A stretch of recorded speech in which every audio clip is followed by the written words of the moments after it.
আসসালামু আলাইকুম শিক্ষার্থী বন্ধুরা, তোমরা সবাই ঘড়ির দিকে লক্ষ্য করো। যে একটি সমস্যা দেওয়া আছে, এই সমস্যাটি সমাধান এখানে তোমাদের কি করে দেখাবো। এবার দেখো, রবিবার কোন বিষয়ে 80 জন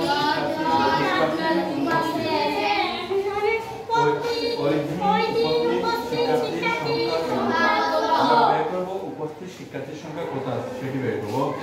লেখা বোঝাচ্ছে ওই বিদ্যালয়ে 80 জন শিক্ষার্থীর 30% অনুপস্থিত। 30% অনুপস্থিত মানে 100 জনে 30 জন, ঠিক আছে? পার্সেন্ট মানে 100, ঠিক আছে? তাহলে লিখতে পারি 100 জনে অনুপস্থিত 30 জন, এটা লিখতে পারি। তাহলে 100 জনে কি অনুপস্থিত,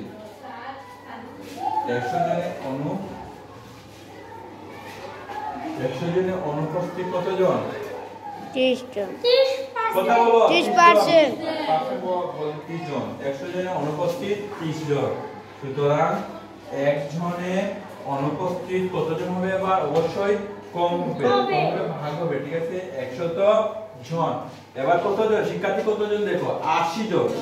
সুতরাং 80 জনে অনুপস্থিত, এবার বেশি হলে গুণ করতে হবে।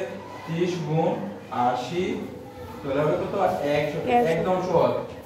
এই শূন্যের সাথে এই শূন্য কাটা, ঠিক আছে? এই শূন্যের সাথে এই শূন্য কাটা, নিচে কিছু থাকলো না, এক থাকলো, এক কোনো বেরো নাই, তাহলে 8 দিয়ে 3 গুণ দিয়ে 24 জন, ঠিক আছে? 24 জন। এবার 24 জন কি? এবার বলো তো 24 জন কিন্তু অনুপস্থিত, ঠিক আছে? 80 জনে অনুপস্থিত কতজন? 24 জন। তাহলে আমরা কি বের করব? ওই দিন উপস্থিত শিক্ষার্থীর সংখ্যা আমরা বের করব। সুতরাং উপস্থিত শিক্ষার্থীর সংখ্যা, সুতরাং উপস্থিত শিক্ষার্থীর সংখ্যা, হ্যাঁ, উপস্থিত শিক্ষার্থীর সংখ্যা, ঠিক আছে?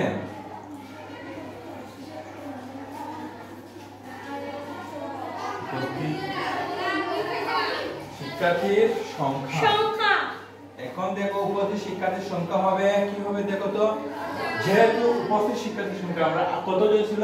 80 জন। 80 জনের মধ্যে যতজন কি অনুপস্থিত ছিল ততজন বের করলে বের হয়ে যাবে কি উপস্থিত শিক্ষার্থীর সংখ্যা, ঠিক আছে? তাহলে 80 থেকে কত বিয়োগ করতে হবে? 24। হ্যাঁ, 24 জন। তাহলে এটি হবে। এবার দেখো 0 থেকে 4 বিয়োগ হবে না, এখন থেকে আমরা কত? 10। একদম 10 থেকে 4 বিয়োগ করলে 6 থেকে এখানে থাকবে কত? 7 থেকে 2 বিয়োগ করলে 5 থাকে 56 জন। তাহলে উপস্থিত শিক্ষার্থীর সংখ্যা কত জন? 56 জন। হ্যাঁ, তাহলে উত্তরটি হবে 56 জন। বুঝতে পারছো? ওকে, তো যদি বুঝে থাকো তাহলে তোমাদেরকে অনেক অনেক ধন্যবাদ।